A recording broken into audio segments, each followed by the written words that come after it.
What's going on, everyone? Welcome back to Real Reds Talk, an authentic football fan channel made in Manchester. This is your Sunday social. Wonderful weather outside in the UK. Wonderful news coming in. And what a wonderful show we have planned for you guys. Sam, will you tell them, please, what we are cooking for today's show? Absolutely. Lots of ingredients today. Bruno extends new deal, signs a new deal to 2027. Got all the details on that. So Jim Radcliffe speaks about his first couple of months at United. So we're getting into all those details. Delit to Matsurawi expected today, tomorrow to do their medical. So they could be available for Friday night, which would be interesting.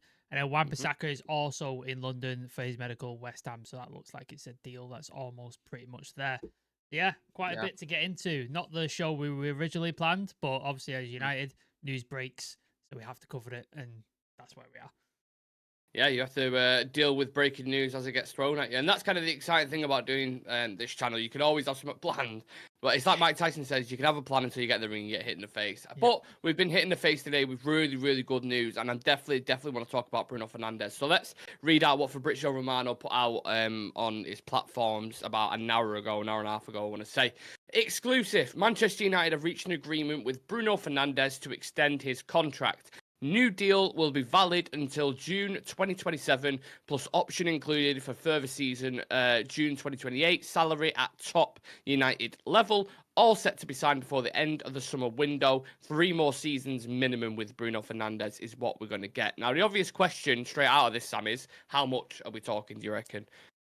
Well, it says in top parity or top thing with the pay brackets. Now, obviously, Casemiro's on 350. Rashford's on 375. Was he on 350? Think so. Yeah. So it would suggest he's in that or around there, unless Ineos. It has to be. So unless Ineos have gone, look, these contracts were offered under the old regime, and we're not going to offer these contracts going forward. However, if you prove to us consistently, obviously, you will be offered a top pay bracket contract. So maybe he's not quite on that, but maybe he's like everybody else downwards. He's on the top one. So maybe that's how they're structured it. Going forward, this is how we're structuring it. And then maybe they're putting stuff like sort of performance-based incentives or bonuses, stuff like that. If you've got a certain amount of goals, if you win trophies, that kind of stuff, maybe they structure that into it. So then it adds up to the 350k if you perform well. I'm hoping that's how they do it and they find a way around it, because I think handing out 350k a week contracts is just ridiculous. I don't think we should be doing it. I think it goes without saying, and I'm sure the majority of you guys would agree who's watching right now, we have to win a major title with him, don't we, Sam? Yes. Yeah. Like a Premier League or a Champions League. Or for what, when people talk about legends of the club, or like, obviously we was having a conversation and back and forth about David De Gea, but with Bruno, it's kind of, and De Gea to a certain extent, because he kind of, dragged us through the mud at times when we was really with this shit. But Bruno in particular, I think you've probably seen the worst years of United, haven't you, in the past 4 or 5 years, and that's all whilst he's been here. Now, that's not because he's been here. That's because of the antics that have been going on. Since spite of him. In spite of him, and he has quite literally been the diamond in the rough at times. And I dread to think, actually, without Bruno Fernandes, but if we hadn't had made that signing, that's the one good thing Murta and Arnold probably did, and even that they nearly fucked up. Well, with that as well, we were supposed to sign in the summer before, and we just couldn't get the deal done. And then we realised in January how bad we were, and we had to do the deal then. Whereas we could have done it in the summer and saved all of that shit. So. But at the time, I mean, it feels so long ago already. Like, to think he's been here 4 or 5 years is just crazy. But at the time, he just wanted to move to the Premier League, and he was very, very close to going to Spurs. Which could have been an absolute disaster. And I just don't know. Wolves were interested as well, apparently. Yeah, they said with their Portuguese connections, wasn't it? Jorge Mendes, I think, spoke. Yeah, he said he spoke to. Was it Lopetegui at the time? I think it might have been Lopetegui at the time at Wolves. Yeah, maybe. Or it might have been Nuno. Maybe it was Nuno. No, yeah, it would have been Nuno. It would have been Nuno. I think he said he spoke to him like about it, and then obviously United happened. So yeah, I think one, he definitely goes down as the best signing post Fergie, and that's not even a debate or a conversation for me. There's no one close. Just bringing it back to modern times, how sharp did he look yesterday as well? Good. Like, the guy has had one of the longest seasons ever, coming off of Euros, Euro disappointment, and he's had 1 week's training with United, and the guy is just fucking relentless. I always say I'd love to know what he has for his breakfast, because he's just he never breaks down really. Well, we saw it a little bit Yeah. towards the end of last season, but he's so relentless. He's so good. He's so on it every game, and the levels he puts out there are just. I think he's a little bit disrespected. Highly To be fair, but disrespected. Highly disrespected, especially by opposition fans. Like opposition yeah, fans just seem to sort of, he's a fucking rat, he's pedantic, he's this, he's that. And it's just like if you watch him play week in, week out, and then on top of, I know stats, you can tell anything about stats, but his stats are comparable to Kevin De Bruyne. He's the only other mhm, guy who's better than him or on par. And everybody talks about De Bruyne like he's one of the best players on the planet. De Bruyne is injured for most seasons for like 3 or 4 months. mm, Bruno's never fucking injured. He never yeah, stops. He's consistently available. He's a captain. His stats are equal to De Bruyne, but because his attitude is a bit pedantic and he gets a bit upset and annoyed at times, people just hate him. And mm, it's ridiculous, man, because I think he's severely underappreciated, severely disrespected, sometimes by our own fans. I hear so many yeah, fans talk shit on him. And I'm just like, without him, do you know where we would be, man? yeah. We'd be so fucking far down. He's Mm. dragged us through shit, and I think, yeah, highly disrespected. And I'm so glad that he's captain. I definitely have my issues with him when he's like throwing his hands up and stuff like that. Like, but that's who he is. He wants to win at all costs. He will fight for every fucking decision, regardless whether it's pedantic or not. He will do that, and I'd rather have that than him not give a shit and not show anything. Like you see from like Rashford or Sancho sometimes, where they're just like, "Oh, I can't be asked." He gives a shit and he gives a fight and he fights for everything. So I'll take that every time. I do think the coach could have helped him last season as well at times. Like drop. I know it's difficult because you need to get results, and you Rotation, know, please but rotate. rotation is definitely needed for him because you see when he's fresh and he comes back, Excellent. he's so effective. He's like so effective, and I also think having the right players around him will make him even better. So you look at Yeah. this, if we can sort that midfield situation out, which we'll get onto a little bit later on, he can focus on what he needs to do then, just that creative. Because you saw him every time he picked it up in final third against City yesterday, he was worried Yeah. because he'd drop a bit of a shoulder, he'd turn him, and he'd have three runners outside of a straight away. pass, outside of a Yeah, pass to the thing, straight down the little middle. clips over Yeah. to Rashford, direct to feet. He's got it all. He's got it all in his locker, and I think he's had, for the time he's been at United, he's had some mega moments. Just before I get into his accolades and stuff, is there anything for you that stands out personally, Sam, about Bruno? Do you have any moments, or just his performances overall in general that I think you've been happy with? we could talk on his performances like all day long. I think he's been consistently most of the times he's a 7, 8 out of 10, isn't he? For the most part. He has Yeah. had games where he's been fucking terrible, and I've Oh seen yeah. it, and we've We've begged. yeah. But whether that might be tiredness because of the amount of games he plays, he might be carrying an Mm, injury because we've seen him play through yeah. injuries multiple times.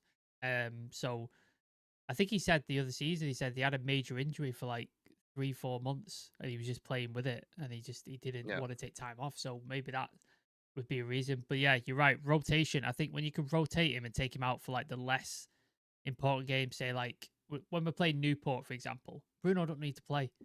Put a Mount in, put somebody else in. Yeah. Like Bruno don't need to play in those games. Give him a week off. I think if you give him a week off here, there, and everywhere, it refreshes him so much more, and he's more effective for the big games. And I think that's what's important. I think he's a good human being as well. Every time I've seen him interact Mm, with fans, I've seen him speak to fan channels or he's spoke to people like that. There was that moment you've mentioned before when an interview saying, I don't think you know how much fans love you and how much they think, and he got teared up and he was like upset by like how much the overwhelming thing. And then there was the moment after the FA Cup loss, the first one, and he sat on the stairs at Wembley with his head in his hands in tears because he couldn't fucking handle it. So he gives a shit, man. And I like that. I mm. like players who give everything in this club and give a shit about this club. Leach is another one. Ander Herrera's one. Like people like that who just, they're all united, all in, and they just give everything to the club. And I think that's what he's a part of. So yeah, I think everything about him I like. There's obviously things I don't like, but I think that's a very small annoyance of mine. And I don't think it should be overall reflective of his entire sort of character and him as a player.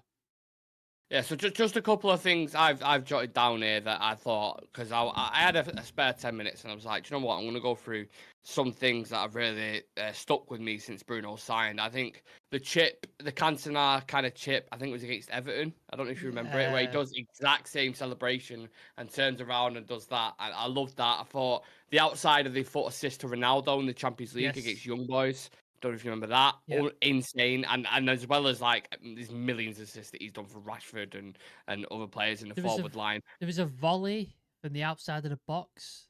Who was that against? Volley. Or was it Burnley? Do you remember Johnny Evans' pass?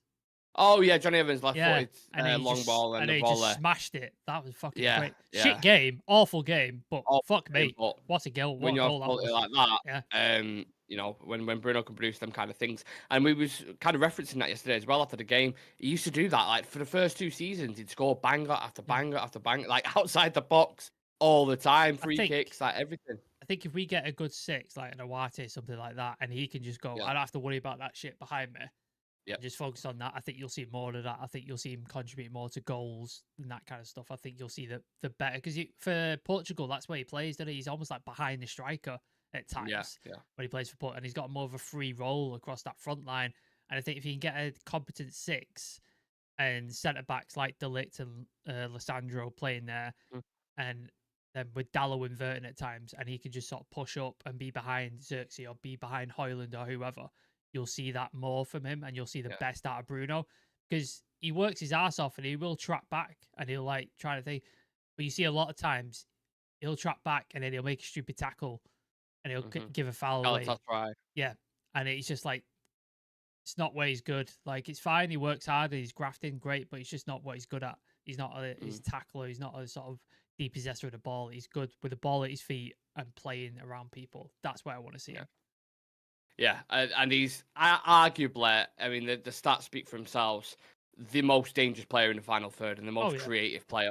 Even you listen to Kevin De Bruyne, because he gets asked Maddison, Ødegaard, or Bruno, and he put Bruno number 1. Yeah. And he goes, why did you put Bruno number 1? He says, because he's a creative machine.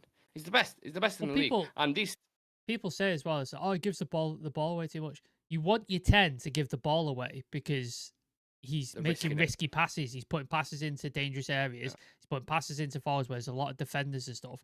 So if he is losing the ball, that's fine.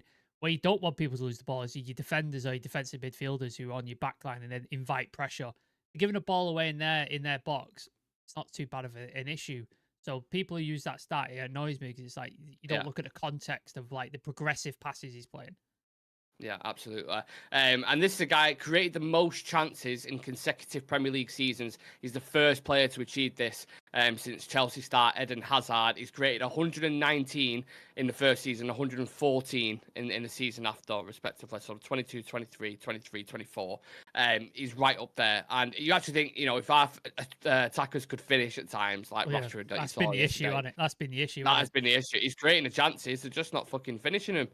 So he should have a lot more assist than what he's already got. This guy for United has had so many player of the month, so many goals of the season. Well, he's had that one against Everton. I think he won another one as well. Players of the month, FA Cup, Carabao Cup. Hopefully wins a Prem like we touched on before in the Champions League.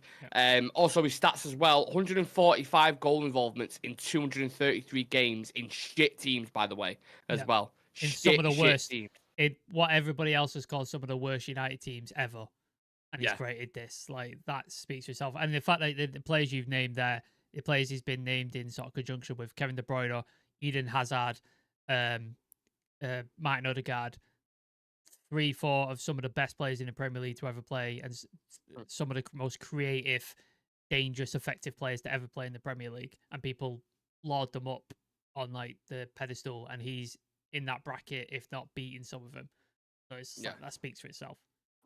I think Bruno Fernandes will be one of those players that at the time doesn't get the respect he deserves, but when he leaves the club, I think you look back at it and you think, thank God. Yeah, exactly. Michael Carrick was so disrespected.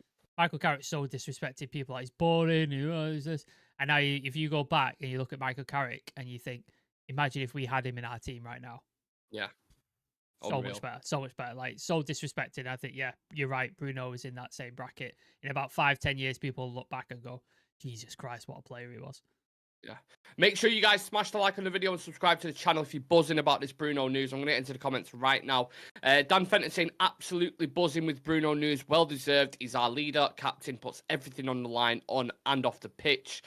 Dramatic Avocado says, afternoon all. The amount of hate I see on other channels towards Bruno signing a new contract is baffling. Yeah, I don't know what they're smoking if they're hating on him. It's very, very bizarre. Jay saying that's the opposition fans case for him stupid things because they fear Bruno, and rightly so. My Damn United says we're used to it. Avocado, mate. Abu's everywhere. I don't know what Abu's is, but No. okay. Sorry, somebody comments. Bruno reminds me of a hybrid of Rooney and Cantona. That's high praise. Extremely high praise. Imagine Bruno played with Wazza. I'd even go as far as say, imagine if Bruno played with Ruud van Nistelrooy. Imagine that.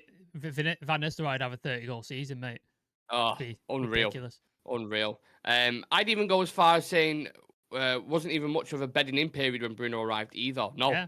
He played as an 8 in his first game. Yeah. And I think it actually was against Wolves, wasn't it? Yeah, it was against Wolves. His first game. Like he took, what's the phrase? He took like a duck to water. He was just... Yeah, absolutely. Because people were calling him like a fucking stat padder, weren't they? They'd say, no, he's not going to replicate his stats. Yeah, Portuguese league, comes over, does like if even better. 18 goals and 12 assists, breaks Lampard's record for the most goals from a midfielder in a single season. And Lampard is argued as one of the best midfielders. He was all right, wasn't he? In Premier League history. People talk about him like he's like they always say Gerrard, Lampard, don't they? And it's just like he's in the same bracket. Yeah, he's been phenomenal, man, and I'm happy about it. Look, some people may complain and say, well, you're paying him a lot of money. You know, it's 3 extra years, 4 extra years. But you look at Bruno the way he's going at the minute. We need him, man, for the next couple of years. I'm happy with. He's not a patchy player either. He's not a Rashford where it's like good season, shit season, in and out. Good season, shit. Bruno every season has delivered.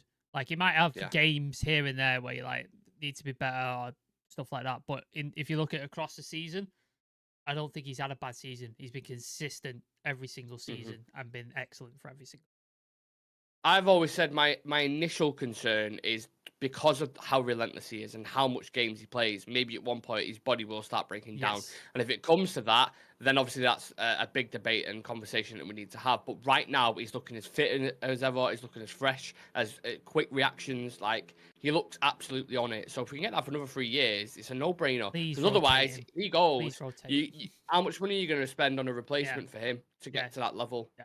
You have to, it's 100 million in it or something. Yeah, you look at Florian Wirtz, that kind of caliber of player. Yeah. Like, it's ridiculous. But yeah, I think he is fit and he looks great. But please, Ten Hag, rotate him this season. Drop him for Carabao Cup games against no opponents or FA Cup games or Europa League. Drop him and just rotate him. Have him on the bench, and if you need a goal, bring him on. Cool, but just please rotate him because I think he deserves rest at points. You've got Mason Mount now who could play there. Ahmad can play there. Like, you've got players who can go there. So just please, I'm begging you, Eric, just rotate him. Yeah. Donovan Sukram says, I'm happy with what I said yesterday. With new additions to the team, I think we will do well. McMillan saying, the way Tevez and Rooney linked up, imagine how Rooney and Tevez would have complemented each other.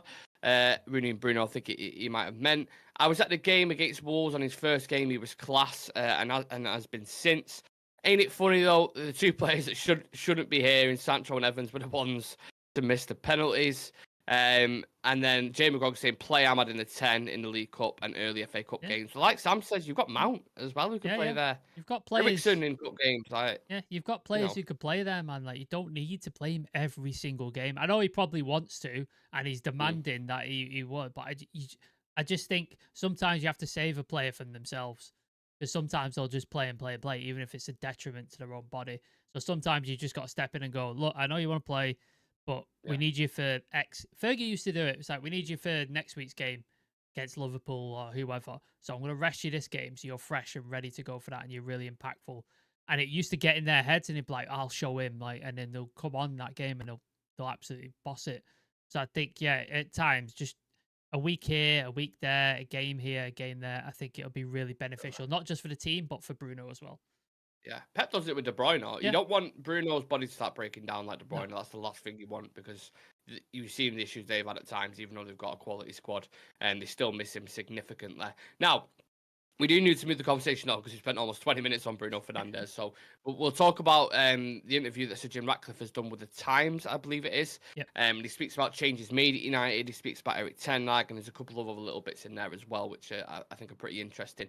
So on the changes at United, he says you can't put your head in the sand. You have to face facts. It needed a fresh start, so that's what we've done. On Ten Hag, he says he's a good guy and has been doing his best, but he was doing too much. He was trying to sort out the squad and fix leaks in the roof at the same time. And just to park it on Ineos for a moment, I think it's really refreshing in it the way they've approached this project, because there was some initial concerns when Ratcliffe first, what are his intentions, what is he going to do?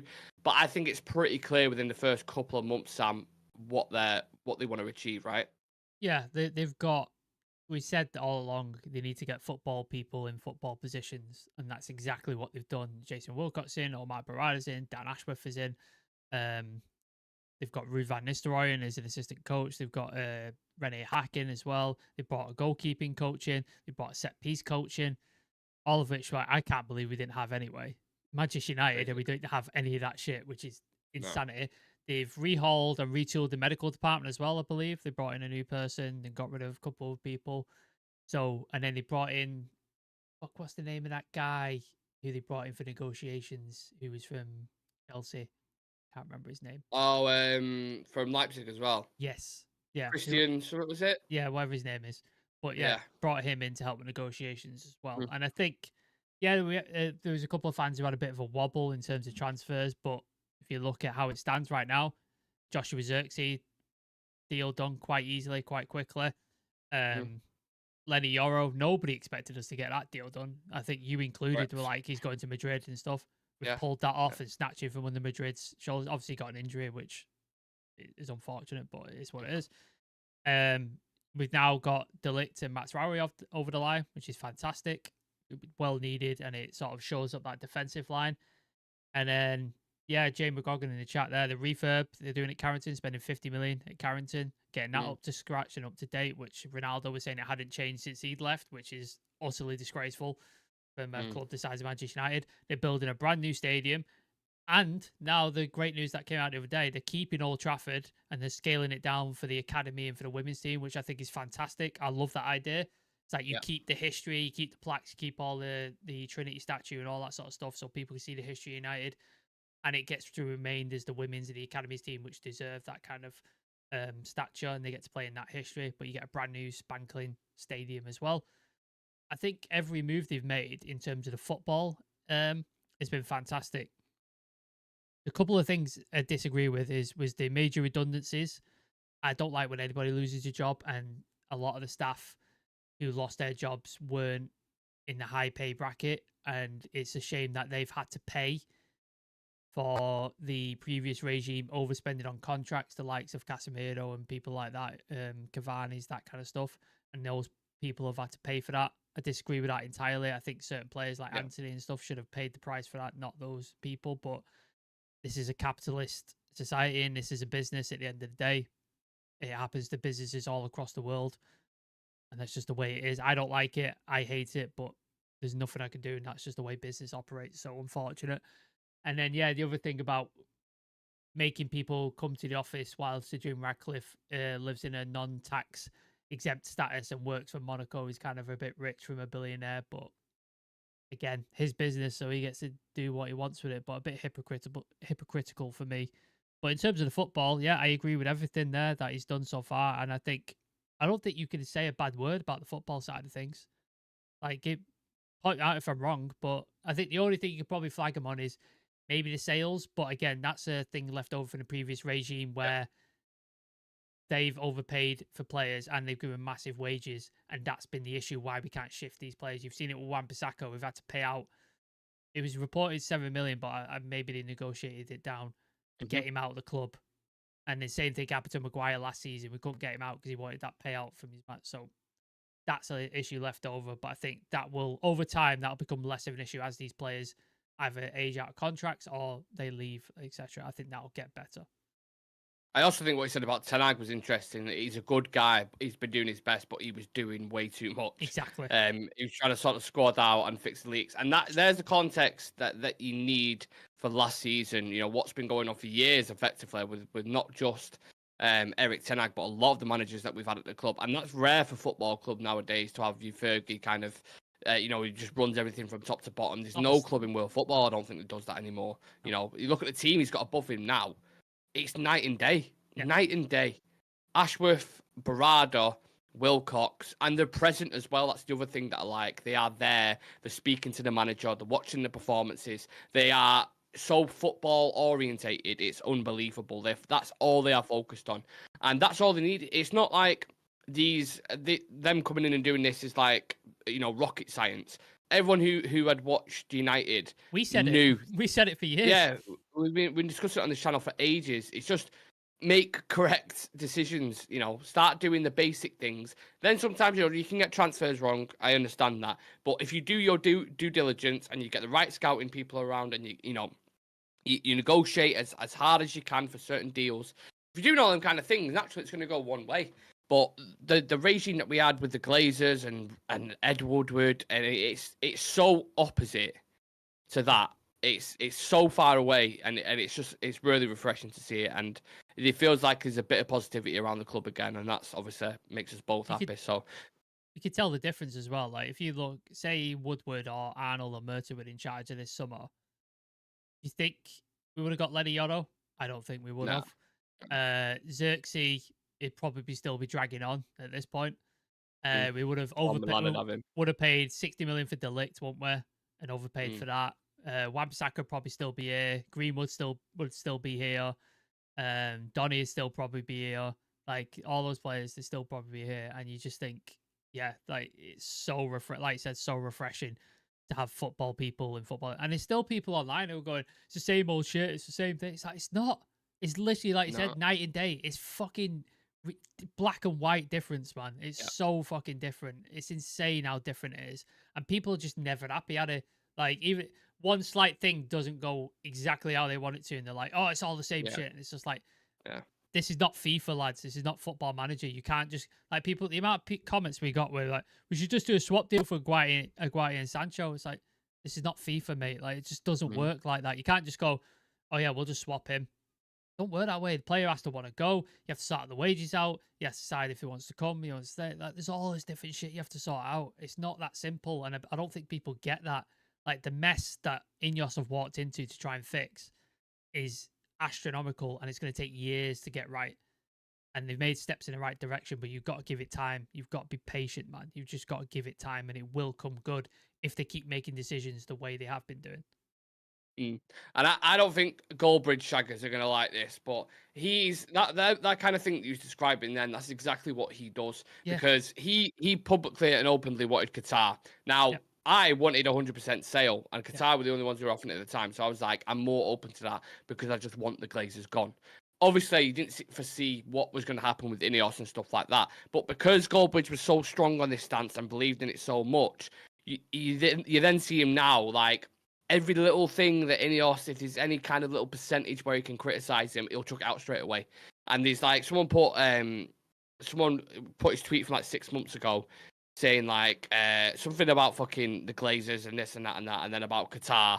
And then it was like as soon as anything was about Ineos, he was saying, "Oh, this is just the same as the Glazers. Look, they're not getting this done. They're not getting this done." It's like, look, have a little bit of patience, man. Do you know what I mean? Let's just see where they go. They've been here for 6 weeks or whatever. I know I was being a little bit reactionary and a little bit thingy, and I still think there's some concerns going into the season. But there is no comparison to what we've had for the last 10 years to the first 3 months under Ineos. It's literally not even close. So, people could debate it for the ages, but you've got to be patient, man. Like you have to realize it took. How long were the Glazers in charge? 14 years? Glazers 2005, they've taken over. Okay, so that's 14 years. Nearly 20 years. Oh, 20 years. Well, when did Fergie? I'm sorry, after Fergie, I'm talking about David Gill. Fergie left 2013, wasn't it? Yeah. So 10, 11 years. 11 years since Fergie left. And David Gill, who again was a very important cog of that whole system, we have to remember. So since then, it's taken 11, 12 years to do this damage to the club, and you think you're going to solve it in a matter of months in one window. Doesn't work that way, man. Like you can't just neglect a house for 10, 11 years and then put a lick of paint on it in a couple of weeks and expect it to sell. Like it just doesn't work Funny that way. because the Glazers tried putting a lick of paint on the I know. stadium. They Didn't ran they? out of paint as well, didn't they? Fucking Yeah. ran out of it halfway down. But and then you have to realize as well, the Glazers are still here, man. They're still fucking here, and it's going to take a while. And I think James from the Muppeteers has said it several times when he's been on the show. Ineos's plan and Sir Jim Ratcliffe's plan is going to be eventually to get them out completely and take over the club because he doesn't do partial control of anything. He always ends up with full control. So eventually they will leave.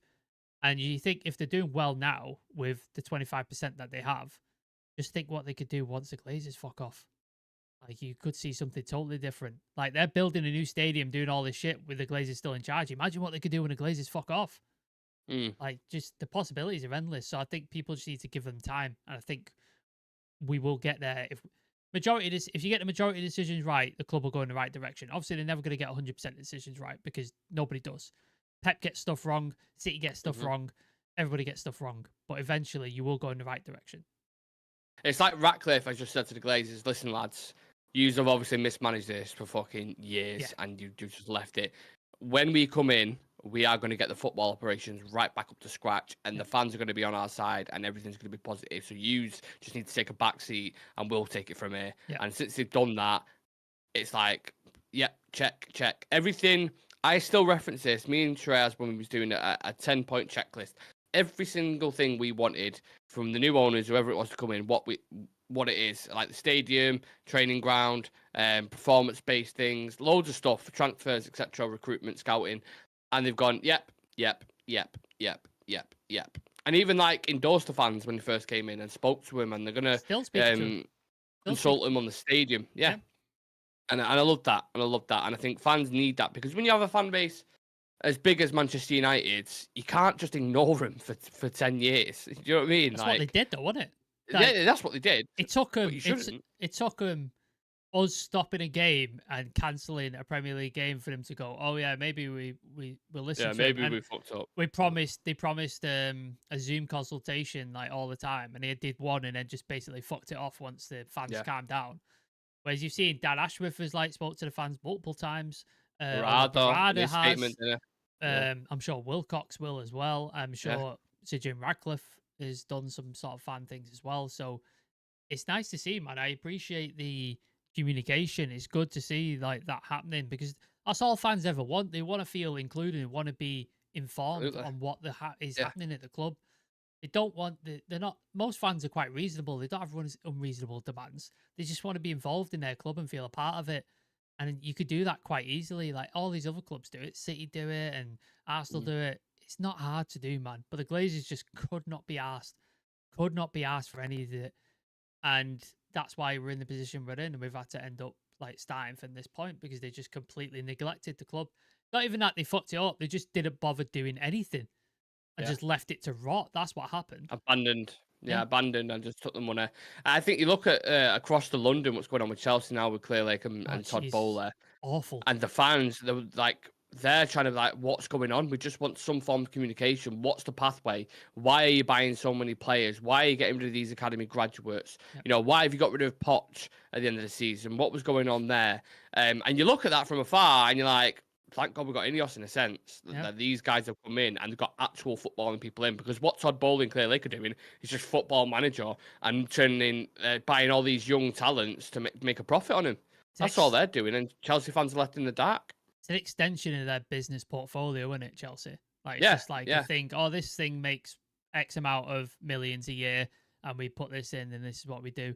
It's not a club to them. It's not a fan entity. It's just literally an extension of business. Whereas United, people mock Sir Jim Ratcliffe and say, oh, he's not a United fan. He's like, well, he is because he's from Failsworth. He was at the 99 final. He was at the 2008 final. He was there at these games. So he is a United fan. And I think that tinges it a little bit more. You understand it then. You understand it as a football club and you understand it as a thing to the community and how fans react to it. If you're a businessman who has no connection to the club and an American as well, like Americans don't get soccer as culture, we know what the Glazers. soccer culture. Like they just don't understand it. So it's a very different thing. So I think that's the difference. Whereas you see with like City when they first started it, they got a lot of shit wrong. They were buying like Robinho and these kind of, and they were fucking it up. And then it took until they got the right people in and started going, okay, this we need to do X, Y, and Z, and they started getting it right then. And that's when the success took off. And I think that's what you're seeing at United. We're starting to get the right people and right stuff in. In a couple of years, the success will start bedding in and we'll start taking off and start being able to win and compete for the right trophies and the right things. But it's going to take time. It's just going to take time. Have you seen that thing that Chelsea have done? So there's a seat behind where the manager sits and the coach is, like a singular seat or like a double seat, I think it is. And I was listening to a Chelsea fan. It might have been that Rory Jennings, actually, who I don't like, but he was just on the radio. And he was saying in one of the Champions League games, like semi-finals, he paid like a tenner for that seat. What Todd Bowling clearly have done now, they're charging $5,000 for that seat. Doesn't surprise me. You know, but per you game. look at the opposite. We had in a Stretford end, which if you've not been to Old Trafford, it's the hardcore end. It's where people stand up the entire game and they sing, and it's just non-stop. It's fantastic. If you ever get a chance to go sit at Stretford end. Yeah, but the Glazers put in some executive seating, which is like box seating, and people who've got a lot of bit of money. They put it in there. Ineos have come in and gone, nah, get rid of that shit, and they've ripped out the executive seating from it, and now it's just pure fans in there. That's the difference there. That's the difference right there. Connection, life, blood, fans. That's what you want. Now, just the last bit on to Jim Ratcliffe's thing. I thought this bit was really interesting, and it really, kind of got me a bit. So Jim Ratcliffe says he's keeping a video diary for future documentary on all of the changes. Also, Lindsay, you can't put your head in the sand. You have to face facts. It needed a fresh start, so that's what we've done. Yeah. I love that idea. I love that I'd keeping a video diary because I think he's looking at this. He's like, look, he's 72 years old. It's his legacy. It's his legacy. Yeah, he's done all these business ventures. He's made Ineos absolutely massive. This petrochemicals company. He made billions and billions and billions of pounds. Got investments elsewhere in other football clubs and other sports, and done really well. And I actually get it. He's probably sat there and gone, right, I can make as much money as I want now. I've completed life. You've completed life. You've done it. You know, you're living in Monaco. You've smashed life completely. What do we do now? What's going to get me out of bed in the morning? I know. Look at how big of a project is United. Turning United back from, the absolute gutter, our worst Premier League season in years, back to the top of world football. Now, if I can do that, my gravestone's going to be a little bit more shiny. I think that's the way he's looking at it, Sam. Yeah, it's his legacy. It's what he'd leave. Like you said, he's 70. What is he, 72, 73? Yeah. So most people are retired at this point when you're in your 70s. With our generation, it's probably never going to happen, but that's a topic for another day. I think he wants to leave something behind.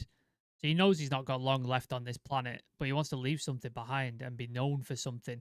Because if you look at it, he was a fantastic businessman. He owned this, and this. But if you could sort of like the thing, I don't want to be too sort of over dramatic, but savior of Manchester United. Like you brought Manchester United back. Yeah. You rose Man United from the ashes. Like what much more can you ask for? As a guy from Manchester, you saved your boyhood club from the brink of just absolute shite and brought them back to as champions. Like, there's not much more you can ask for. Like, I think us as fans, like, if we could leave this earth and we either played for United or we owned Manchester United and we brought success, I think we'd be like, yeah, I'm done. I can check out now. I'm quite happy. Yeah. And I think that's what it's all ego, man. It's all ego. Like he's earned all the money. It's a vanity project, isn't it? He's earned all the money he could possibly earn. So you don't need to do that. He's built several businesses up. Don't need to do that.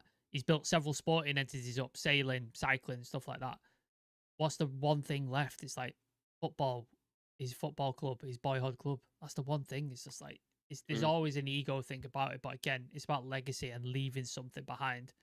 Of like and it'll stand the test of time forever. As long as United's around, if he can bring them back to sort of title winning and stuff like that, his name will forever be associated with Manchester United. It'll never go away. So why not try and attain that? By the way, how someone hasn't done an edit yet for the classic scene in Avengers Endgame, where it's just Captain America on his own, and it's got to have Jim Ratcliffe's face on in there. I think if we win and then when the portals start opening, you see Dan Ashworth and Will Cox and all these coming through it. If we win a title, I think, yeah, we can do that. Yeah, We can do that. it's got to be. It's got to be. He also said it's a big responsibility to return the club to where it should be. It should be performing at least in the top 8 in Europe. Now, if we can't do that, then we won't have been successful. So ambitions there. I don't think they're in too much of a rush, although they probably will be stubborn at times, of course, because you can have setbacks in football. These things kind of happen. But the good thing is the wheels are moving. And we're on our way there, hopefully. But let's see how this season kind of cracks on. Now, on to transfers, Sam. De Ligt and Mazraoui. I was thinking before, if De Ligt comes in, we need to think of a partnership name for Leacher and De Ligt. And I was thinking De Leacher, maybe, something like that. Very good. But we'll work on it. We'll work on it. 71,000 fans, by the way, petitioned for De Ligt to stay. That's what the petition got up to. 71,000. So there's certainly a player there. What are your expectations for De Ligt? What are you imagining right now for him to come in? Do you think there'll be a bit of a transitional period? Do you think he'll take like a duck of water? Just your overall expectations. No, I think he'd be all right. Like we saw the success he had at Ajax. Youngest captain, was an integral part of that team that Ten Hag built and got to Champions League semi-finals, won several Dutch titles. And then he literally went to Juventus, and then there was extenuating circumstances at Juventus, obviously with the Bonucci thing and Chiellini and all that sort of stuff. But for the most part, when I saw him play, he played well. So that's 2 leagues he's done, and he's adapted and been absolutely fine. There was no bedding in period. He's done the same in Germany. He's gone there, played well, was in the team regular. Obviously, injuries played a factor in that and stuff like that. And then Bayern are weird, man. Like, it's just a weird team, isn't it? Like, it's constant rotation at Bayern. It's just like the new shiny thing, get rid of the old shit and stuff like that. We've seen it for you. Like Sabitzer, they bought him from Leipzig. Was it Leipzig they bought him from? Yeah. Yeah. And then they went, oh yeah, we don't want him anymore. Get rid of him. And like, just, you know what I mean? It's bizarre. It's a bizarre club. And I think he still played well in the Bundesliga, because that's 2 of the top 4 leagues in the world, in Europe. And he's played well and adapted quite easily. So I don't think he'll have an issue in the Premier League, and I think he'll slot straight in. Obviously, the injuries are a concern, but somebody put out, he said he's been injured the last 2 seasons. He's been injured less games than Leacher, Maguire, and Lindelof. So, like, I think we'll be all right. It was just Juventus where he had his big one. He had shoulder surgery, I think, at Juventus, and he missed quite a bit. But there were bits in the season for Bayern Munich where it was like 6 games he'd probably miss, and then he'd be back. But I think it's just in the nature of the player, how he is. He's very physical. He likes 1v1 battles. You know, he puts absolutely everything on the line, much like Lisandro Martinez does. So, and when you're a centre back in those kind of positions, and you're coming up against some of the forwards, by the way, in the Bundesliga, who are big physical brutes, that's likely to happen. Do you know what I'm saying? So, but I think he's had a very good education. Yeah, and he's 24. He's young as well. He's 24. Yeah, 24, but he's had all the experience in the world and played against some of the best defenders on the planet. So I'm excited for him to come in. Now, I think it was Sky Sports who put out before that his medical is expected to start in the next 24 hours. And that was a few hours ago. So that's exciting. Do you think he'll be available for Friday? And will he chuck him in? I think I saw Sky Sports as well saying he has to be registered by midday Thursday in order to be available for the Friday night game.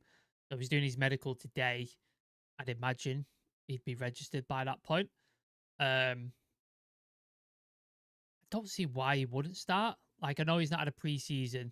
Like, I know he's not had a full preseason, but he was on the bench. They played Spurs, didn't they, yesterday? I think, Bayern. So he was on the bench, so I'd assume he's ready to go. So, yeah, I don't see why he wouldn't.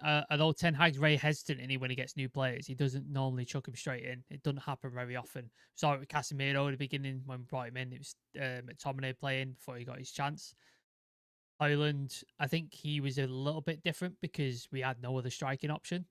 Whereas we have got Johnny Evans. I know people don't like Johnny Evans because of the slow and that kind of stuff, but we have got a centre-back fit. So Maguire's probably...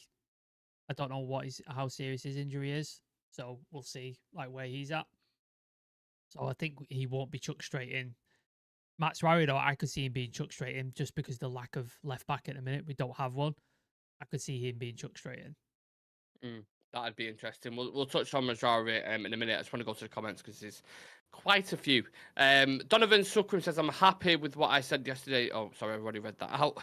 Sorry, let's go down a little bit. Bruno should play 8. His range of passing is the best in the league. Plays Xerxes as a false 9. I think you could see some systematic changes with the versatility we've got throughout the squad. So maybe that'd happen. I'd prefer him in the 10 personally, but yeah. McMillan saying, still can't believe the overreactionary fans were calling Ineos Glazers 2.0 a day or two ago because we hadn't signed 30 players yet and sold the Deadwood yet. Man, some fans are weirdos. That's from McMillan. Thank you, McMillan. My Damned United says, no issues with Evans being here. He's a great lad and he's moving into a coaching role as we add to the squad. Yeah, it's a 1-year deal. He played a lot of games last season because we didn't expect him to, and we had a lot of injuries. Yeah. This season, De Ligt comes in, Yoro comes back. He's not going to play a lot of games. It'll be Newport in the cup. You'd expect, wouldn't you? Yeah.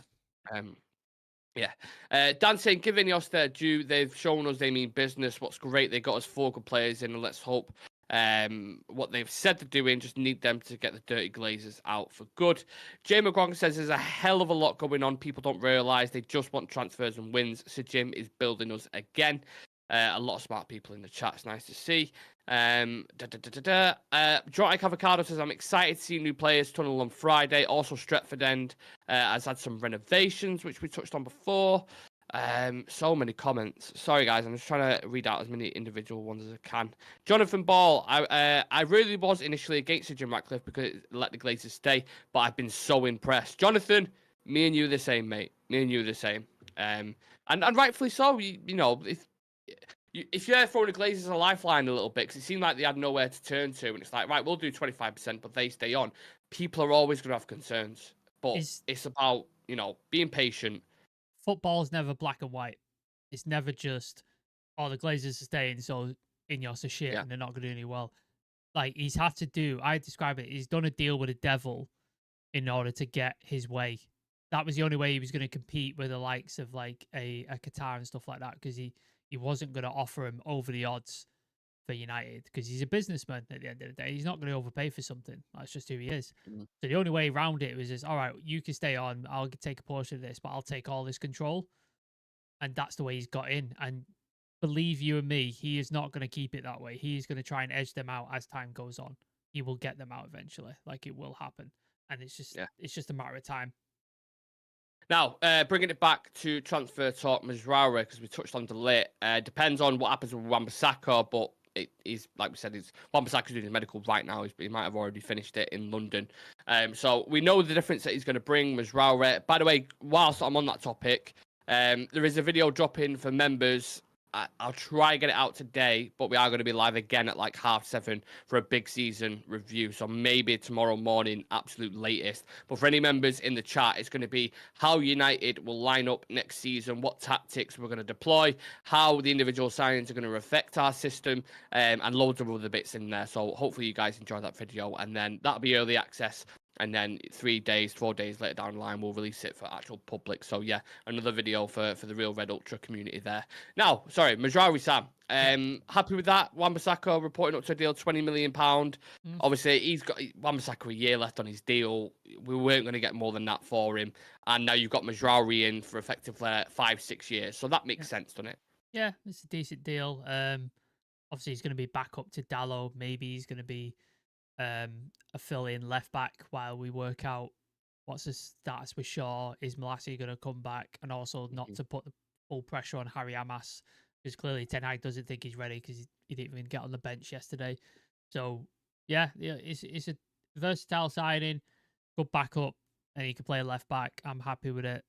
Wan-Bissaka, really like him. I think he was a good servant for United, but just the adaptation and the way our style is moving and the difference in the way we want to play, he just doesn't fit into that. And he's in the last year of his deal, like you said. We already extended the +1. He didn't want to sign a new deal because he knew he was going to be back up still, which is fair enough. But you have to get him out the door now. So get some money for him, get his wages off the books, move forward, get a replacement in.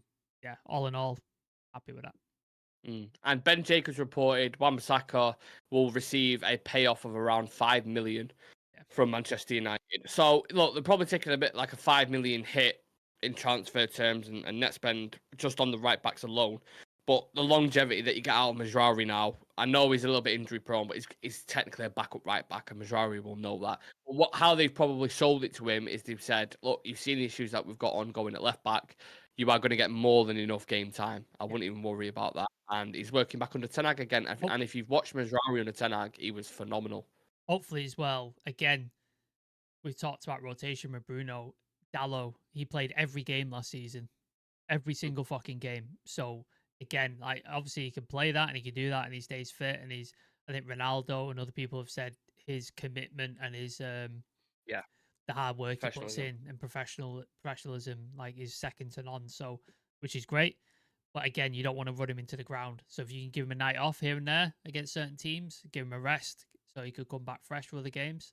I think that's great. And then that's another thing for Matt Suarez. It's like, oh yeah, you're filling left back, and then when Dalot's rotation and stuff, you will get games and you will get time. So yeah, it's another squad depth and rotation, man. We've been crying out for it for so long, and now we're getting it. We're getting like 2 or 3 people in each position, which is great, and I like that. And if you look at it as a whole now, you've got Onana, Bayende, Dalot, Mazraoui, De Ligt, Yoro, Maguire, Lissandro, Evans, just in case, is like a safety net. Mazraoui could play on the left, Malacia, Shaw. Casemiro's the one. Amas as well, of course. Casemiro's the one you need players there, and I think they will get that's players the next there. target, innit? The midfield is the next target. Yeah. But then you've got Colbert, Mount, Bruno, Ericsson, a couple more in there. Collier, Xerxes, Hoyland, Rashford, Garnacho, Ahmed, Sancho, Antony. Like, you've got enough players to rotate. Yeah. Even if you do have an injury spell, dare I say it, you should be okay. But yeah, let's get these players in first and we'll see what's cooking. Yeah, like we said, guys, about 10 minutes ago, we're going to be live at 7:30 tonight. A big panel of us on. Obviously, we've got the Premier League kicking off on Friday, so we're going to do a big season preview and we're going to look at, make some predictions for top 4, top goal scorers, signings of the season, flop of the season, where will United finish, who will win the Europa League, FA Cup, like every prediction you could possibly think of in one giant show, which is usually around an hour to an hour and a half, and we always love doing, and we're doing it every single year. It's an exciting one, so you do not want to miss that. Come and join us 7:30. Don't forget, put it in your diary, or turn on the notification bell so you don't miss a thing. There's 5 of us, maybe 4, 4 or 5 of us. So yeah, me, Nick, Chivy, Aaron, Adam, like people on. Like the only people missing are Shreyas and Dan, but obviously India with time zones and stuff is a bit. And Shreyas is traveling about as well. He's in the Greek islands somewhere. So yeah, a lot of people we can start. It'll be interesting. There's a lot of rogue shouts in there. Dan Fenton, Arab Saka, wish him all the best. He was really good service. I was looking forward to his right back. Dalot starts ahead of him, but it's Matt Suarez. He can play well, and left back. Matt Suarez is going to give Dalot a massive competition. Dalot going to find it hard to be guaranteed number 1 right back. That's what you want. You want competition for places. Good. Exactly what you want. When can we start sending voice notes to shoot our own shot? I'm going to set up an email for you, Macmillan. I'll set up an email so you guys can send it to there, and then we'll do a show maybe like. Send it to Real Reds. Send it to Real Reds email. Yeah. Well, I just thought it'd be easier because if we all do it all to one inbox, and then we can just download. But I'll figure it out. Yes, and then we'll do the show. Maybe do it like once a month or something. That'd be a good show too, wouldn't it? Be a nice show. Because then everyone gets a voice then, and they can put in certain opinions that they really want out there on the show. So yeah, we'll do that. But yeah, appreciate you guys in the chat as well. It's always great to see like 20, 30 of you in the chat just talking away between yourselves. Really, really, really nice community as well. Absolutely. Please do leave a like on the video for us if you haven't done already. Hit that subscribe button. We're 11 off 6,400 on the road to 10k, and a massive show tonight. Do not miss it. Come and join us. Enjoy the rest of your Sunday, lads, and hopefully we'll see you later on. See you in a bit. Peace.